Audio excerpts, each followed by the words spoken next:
तो देख आमर द्वंद्व समास आज पढ़ा द्वंद्व आउ दिगु समास। तत्पुरुष समासटी सरी तत्पुरुष समास सब प्रकार तुम पढ़ी सारी है ता भीतर अलुक समास पढ़ उपपद तत्पुरुष पढ़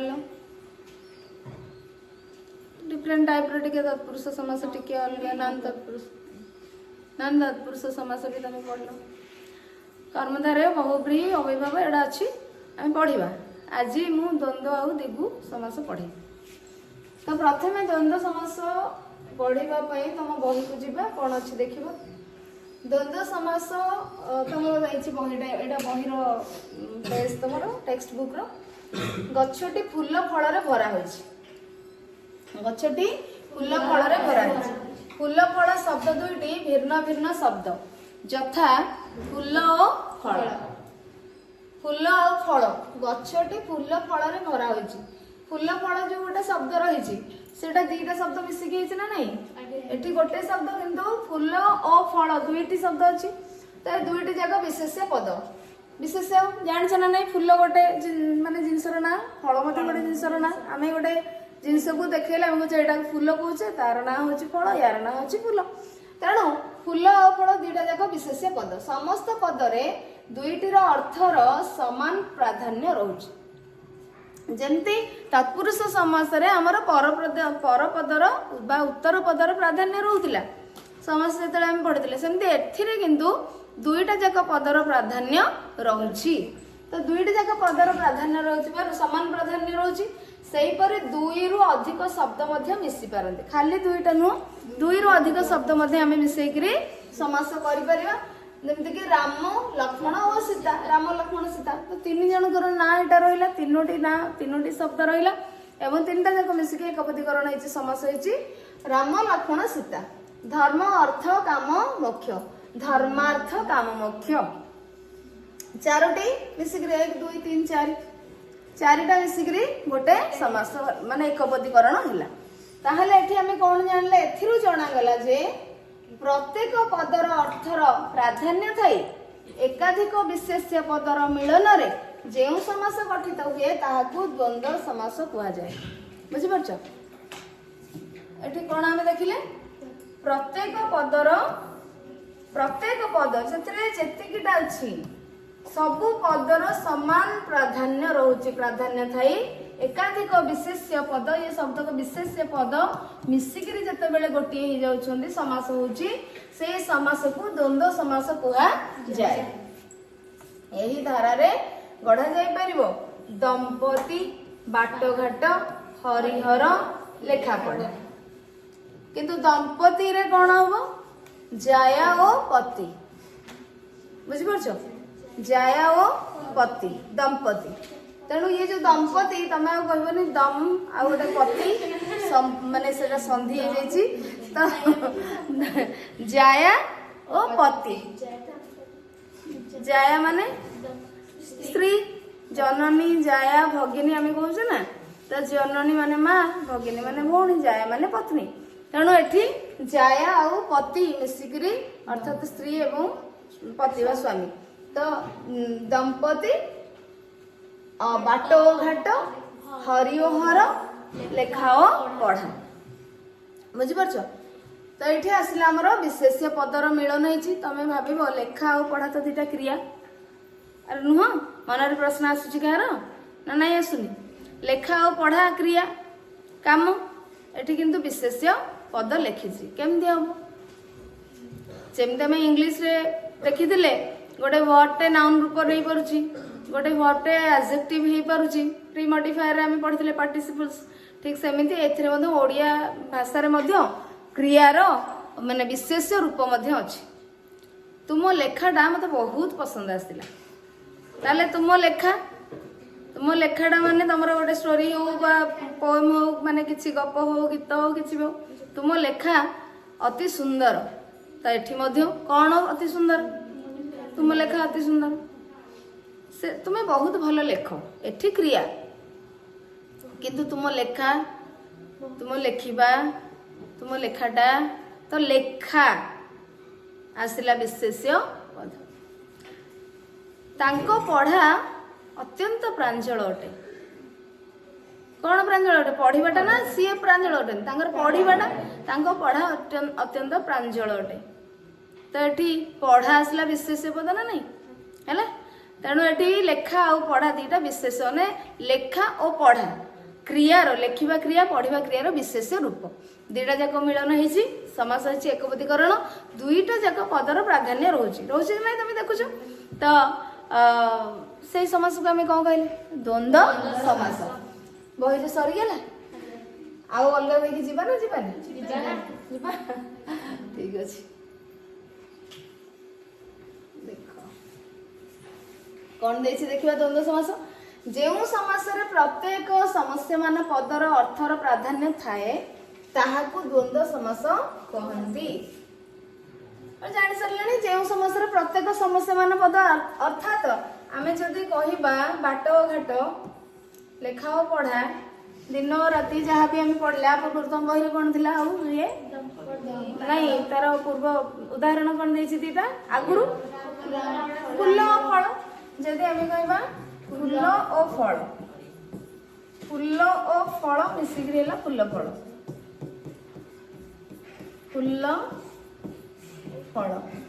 फूल फल है मिसिकी। तो ये पिला माने आपको आम कौन कहले समास हो गला एकपदीकरण हो गला। एटा हला विग्रह वाक्य ये हला समास का समस्त पद माने पड़ुची। तो विग्रह वाक्य व्यास वाक्य समस्या मान पद समस्त पद पूर्व पद पर पद ये सब।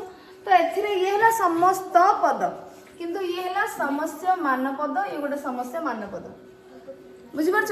ये गोटे गोटे पद ताकू आम कह समस्या मान पद ये से देछि जो समस्या प्रत्येक समस्या मान पदर अर्थात ये गोटे समस्या मान पद ये गोटे समस्या मान पद। तो ये दीटा एकर प्राधान्य रही समास होइछि। तेणु प्रत्येक समस्या मान पदर अर्थर प्राधान्य रहुछि एवं समास हेले आमे ताकू द्वंद्व समास कहले। एही समास रे दुई रु अधिक समस्या मान पद को लेकिन मध्य समास करी हुए आमे देखिले धर्म अर्थ काम मुख्य धर्मार्थ काम मुख्य हैला राम लक्ष्मण और सीता राम लक्ष्मण सीता हैला।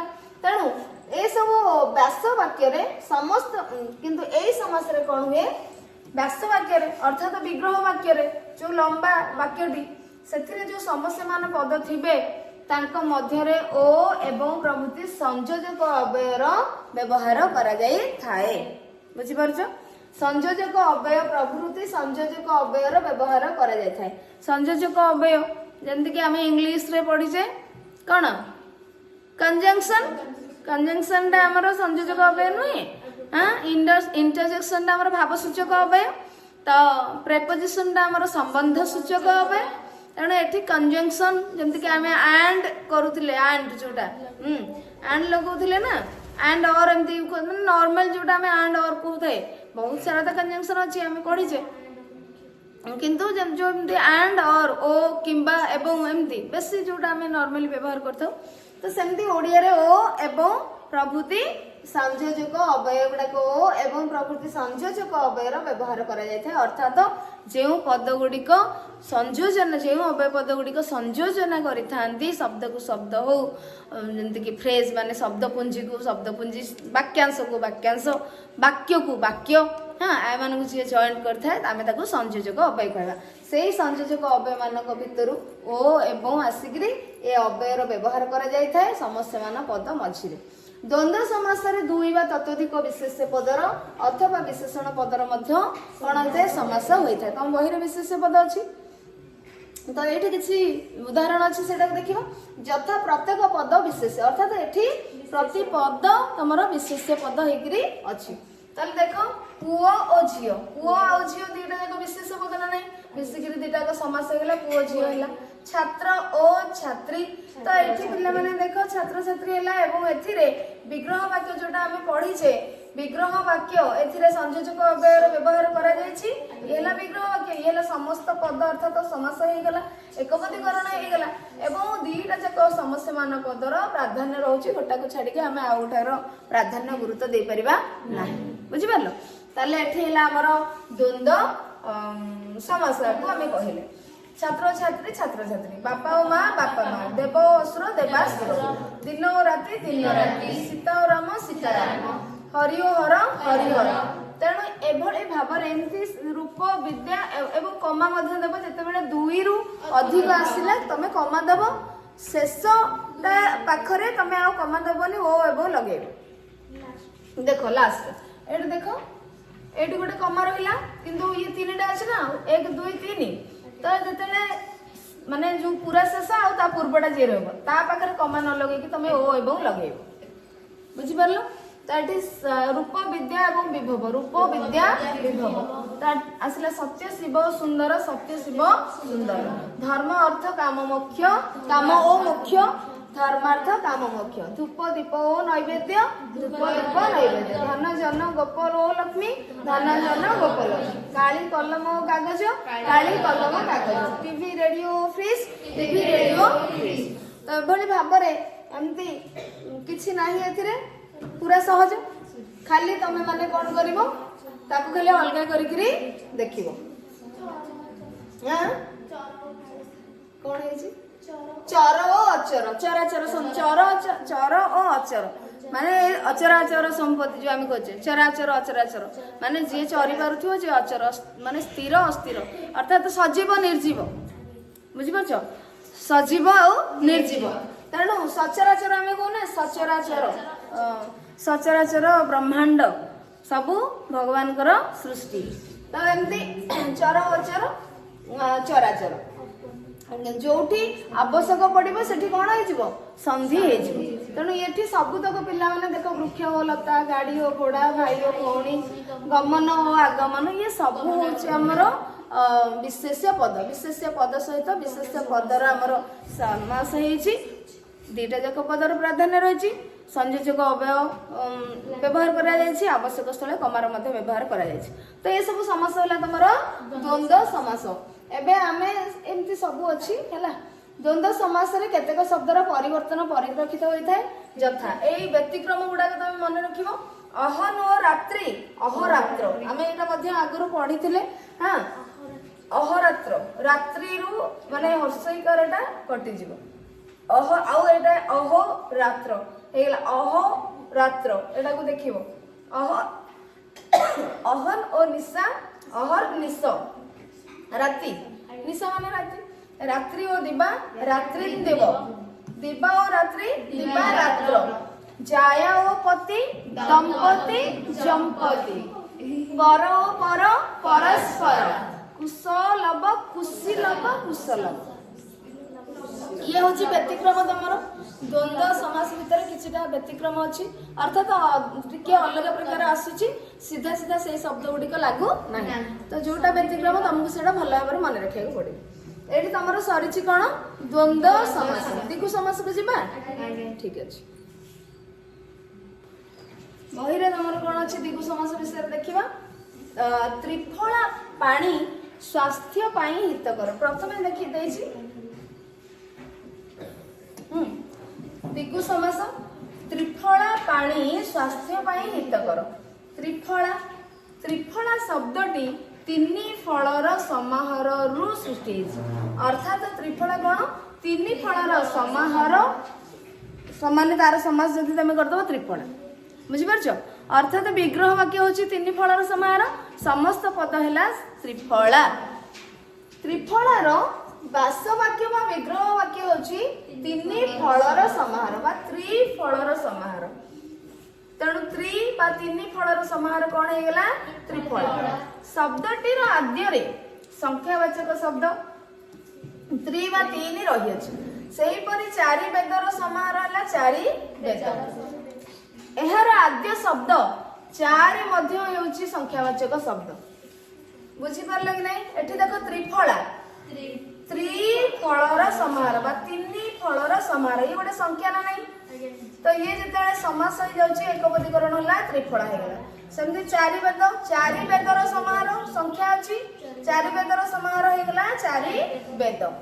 एहार ए दुईटी जाकरे आद्य शब्द प्रथम शब्दटी कौन होची संख्यावाचक शब्द। एथिरु जणा गला जे जेउ समास रे संख्यावाचक शब्द पूर्व रे थाई समस्त पदटी समाहार बा समष्टि को बुझाउଥାଏ ताहाकू दिगु समास कुहा जाए।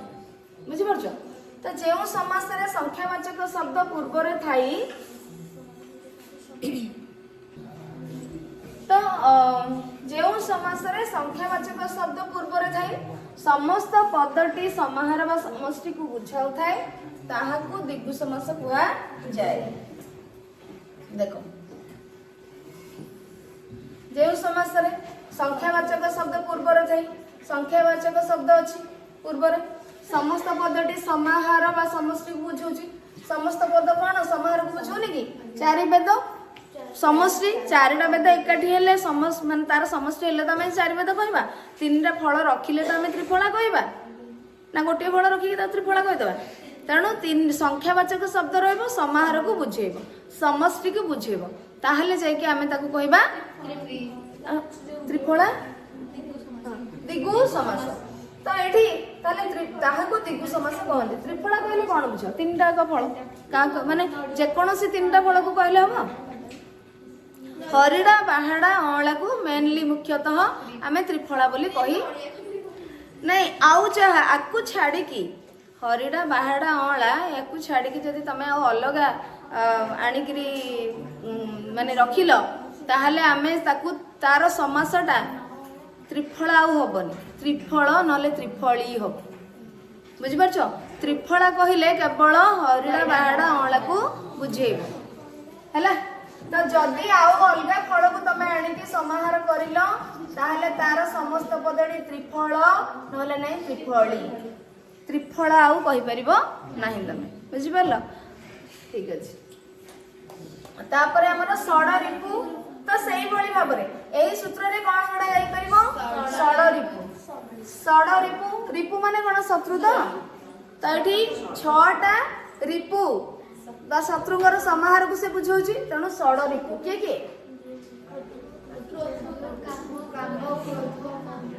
काम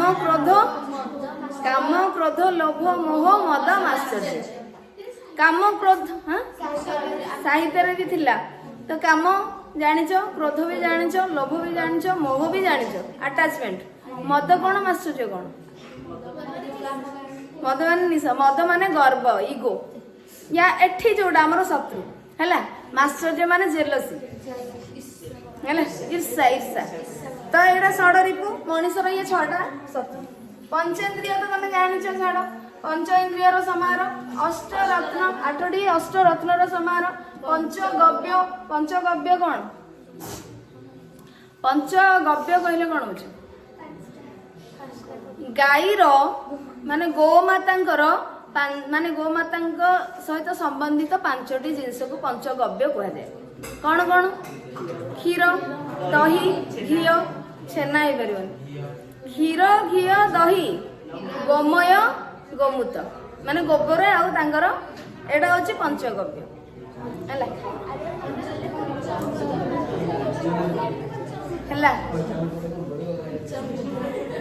पंचामृत अरे सेटा पंचामृत एटा पंचगव्य पागला। ओ ठीक अछि। पंचामृत कहले अलगा पंचगव्य कहले अलगा। पंच अमृतर समाहार से होची पंचामृत। आमे जोटा पकाउछे क्षीर दही घी गुड़ महू एगुड़ा सब पानी भी अमृत बोली समटाइम्स गोटे न मिलला पानी मिसे दियो। बुझी परछ? ठीक है। पंचामृत अलगा पंचगव्य अलगा हैला। ठीक अछि। सप्ताह सप्ताहन समाहार अहर समाहार जो दिवस पंचवटर समाहार पंचवट के चौपदी हाँ चौपदी चौपदर समाहार माने 4टा पद मिसिक जो पोएम लिखाई थाए कविता चौपदी। बुझी पारल? पंचवटी कौन? पंचवटर समाहार पंचवटी बने राम। अरे पंचवटी बने राम घरणी हराई आर गीत नहीं? पंचवटी बने राम घरणी हराई। अरे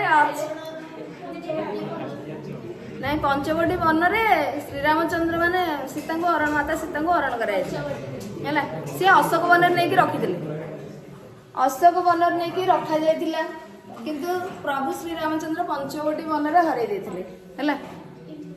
तो ठीक अच्छे पंचवट कहले कौन पांचटा वृक्ष तो क्या क्या कह जाए बर गछ ओस्त अस्वस्थ गछ ठीक अच्छे आउ किए बेल गछ है धात्री माने अँला गछ आउ गोटे अशोक गछ है पांचटा है सरला पिला माने पंचवटी ठीक अच्छे आमर स्टेट फ्लावर कौन अशोक फूल स्टेट ट्री अस्वस्थ अस्वस्थ ठीक अच्छे अरे असुस्थ नुह से अस्वस्थ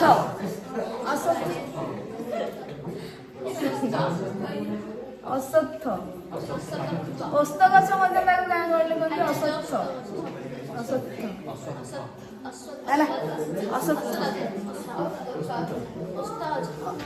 असत्थ ठीक अछि अस्वस्थ नु स्थान असत्थ ठीक अछि त एबे तम बही रे एते कि थिला कोन दिगु समास एते कि थिला तो अलगा बही देखिबा टिके एडे देखो देछि हाँ देखो समास संख्यावाचक पद पूर्वरे थाई संख्यावाचक शब्द पूर्वरे थाई परपद सहित वा विशेष्य सहित समास हेले एवं समस्त पदटी समष्टि वा समाहार को बुझाउथिले ताहाको द्वंद्व सॉरी दिगु समास कुआ जाय। संख्यावाचक शब्दटी पूर्वरे थिबो एवं परपद सहित समास होथिबो विशेष्य पद होथिबो ताहले समस्त पद एवं समस्त पदटी समाहार को बुझाउथिबो ताहले ताकू आमे दिगु समास कहिबा। एही समासर समस्त पदरे केतेक स्थल रे अकार इकार ओकार ओ इकार र जोग होई थाए माने केतेक स्थल रे आवश्यकता बेले तमे अकार लगेबो तापरे आकार लगेबो तापरे तमर ह्रस्व इकार लगेबो तापरे दीर्घ इकार लगेबो हैला जेंति पंचवटी आमे करले पंचवटी हैला। तो एठी देखो दुई छकर समाहार जथा उदाहरण स्वरूप दुई छकर समाहार दो छकी ओ दो छकी बुझी परछो त्रिभुवनर समाहार त्रिभुवन त्रिफलर समाहार वा समष्टि त्रिफला तीन मुहाणर समाहार तीन मुहाणी तेमुहाणी तिमुहाणी जहाँ तुम कह तीनटा जाक तुमको सबुठ सहज हम तीन मुहाणी कह तीन मुहाण हम तीन मुहाणी तीन लोकर समाहार त्रिलोक त्रिलोकी है चारि छकर समाहार चारि छक चौपदर समाहार चौपदी एठी आसला दीर्घई एठी आसला दीर्घई एठी मत रसई आसी दीर्घई आसी पंचवटर समाहार पंचवटी आसी अष्टप्रहरर समाहार अष्टप्रहर माने और लागुची अष्टप्रहर त्रिलोक हैला एगुडा सब चारि छक अकारांत आसला एठी आ आसला एपटे रसई दीर्घई मध्ये आसुची सात समुद्रर समाहार सात समुद्र समुद्र त्रिवेणीर समाहार त्रिवेणीर अर्थ कौन स्रोत बा प्रवाह क्या को कहा जाए त्रिवेणी गंगा जमुना सरस्वती को कहा जाए नदी को कहा जाए। तो त्रिवेणी त्रिवेणी बा तीन बेणीर समाहार बा तीन स्रोत जोड़ा तीन बेणी माने एठी स्रोत बा प्रवाहर समाहार त्रिवेणी। त्रिनाथंकर समाहार त्रिनाथ चारि द्वारर समाहार कौन अच्छी चतुर्युग चारि युग तुम जान सत्य द्वापर त्रेता कली जान तुम सत्य त्रेता द्वापर कली है चारि पदर समाहार चौपदी हो पार चतुष्पदी हो नवरात्रि समाहार नवरात्र चारि धामर समाहार चतुर्धाम कहल चतुर्धाम किए किए चारटा जाक धाम किए किए पुरी कोणार्क बद्रीनाथ द्वारका बद्रीनाथ द्वारका आमर पुरी आउ होची रामेश्वर है रामेश्वरम तमिलनाडु तमिलनाडु नुह है कौन है अरे तमिलनाडु ने नहीं रामेश्वरम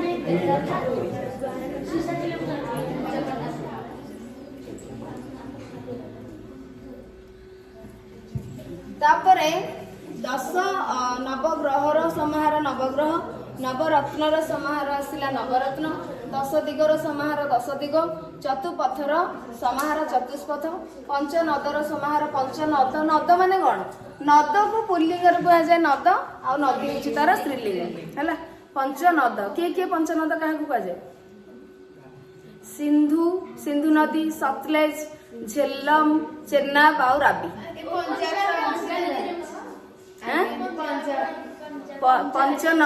पंच नद आपको कह जाए है पर्टिकुलाली आम जो माने पूजा करती जो नदी मान को टिके सैक्रेड रिवर तांको आम स्त्रीलिंग रे माने नहीं था तो ये भाव में एगुड़ा तो सब अच्छी पिला माने है एमती समाहार खाली समाहार शॉर्ट रिपुर समाहार शॉर्ट रिपु जोटा आम कहते एभली भाव में खाली समाहार तुम लगे संख्यावाचक शब्द लगे समाहार समष्टि लगे हो गला है तो द्वंद्व दिगु समास तुम आज सरी पर क्लास रे पढ़ा कर्मधारय समास।